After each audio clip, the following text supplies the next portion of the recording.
बहुत समय पहले पर्शिया के एक छोटे से कस्बे में दो भाई कासिम और अली बाबा रहते थे। कासिम ने एक अमीर व्यापारी की बेटी से शादी की थी और वो बहुत खुशहाल जिंदगी जीता था। वहीं अली बाबा ने एक गरीब परिवार की लड़की से शादी की थी और वो लकड़ी काटकर मुश्किल से गुजारा करता था।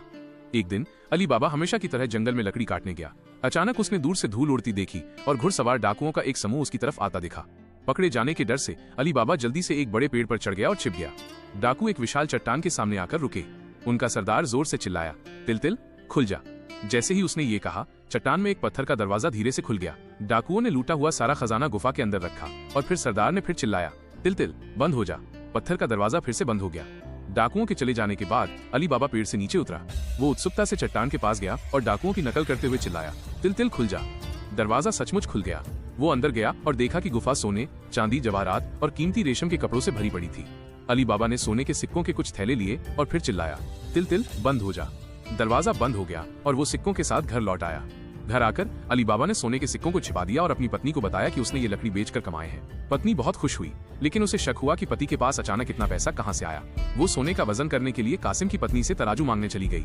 कासिम की पत्नी को ईर्ष्या हुई। वो देखना चाहती थी कि अली बाबा किस चीज का वजन कर रहा है, इसलिए उसने चुपके से तराजू के नीचे मोम लगा दिया। नतीजा ये हुआ कि एक सोने का सिक्का तराजू पर चिपक गया। सोने का सिक्का देखकर कासिम तुरंत अपने भाई के पास गया और जबरदस्ती उससे सिक्कों का स्रोत पूछा। अली बाबा ने मजबूर होकर उसे गुफा का रहस्य बता दिया। लालची कासिम अगली सुबह ही गुफा के लिए निकल पड़ा। वहां पहुंचकर उसने चिल्लाया, तिल तिल खुल जा, और गुफा में प्रवेश किया। गुफा के अंदर जाकर वो खुशी से भर गया और खजाने से भरी बोरियां तैयार करने लगा।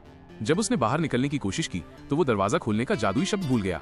उसने अंदाजे से चिल्लाया, दाल दाल खुल जा, गेहूं गेहूं खुल जा, लेकिन दरवाजा टस से मस नहीं हुआ। ठीक उसी समय डाकू लौट आए। उन्होंने कासिम को खजाना चुराते हुए पकड़ लिया।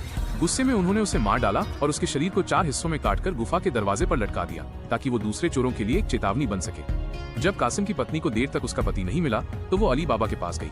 अली बाबा को बुरा महसूस हुआ और वो तुरंत गुफा गया, जहाँ उसे अपने भाई का शव मिला। वो दुख के साथ शव को घर लाया, लेकिन अब समस्या ये थी कि कासिम की मौत को कैसे समझाया जाए। कासिम के घर में मार्जिना नाम की एक होशियार दासी थी।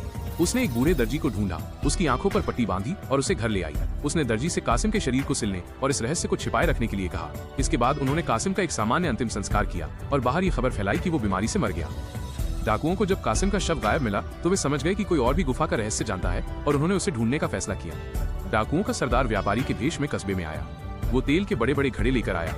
उनमें से 39 घड़ों में डाकू छिपे थे और सिर्फ एक घड़े में असली तेल था। सरदार ने अली बाबा के घर जाकर रात में रुकने की अनुमति मांगी और घड़ों को आंगन में रखने का अनुरोध किया। समझदार मार्जिना को घड़ों में से सांस लेने की आवाज सुनाई दी। उसने अनुमान लगाया कि वे डाकू हैं, इसलिए उसने गर्म तेल का एक बड़ा बर्तन उबाला और एक एक करके हर घड़े में डाल दिया, जिससे सभी छिपे हुए डाकू जलकर मर गए। रात में डाकुओं का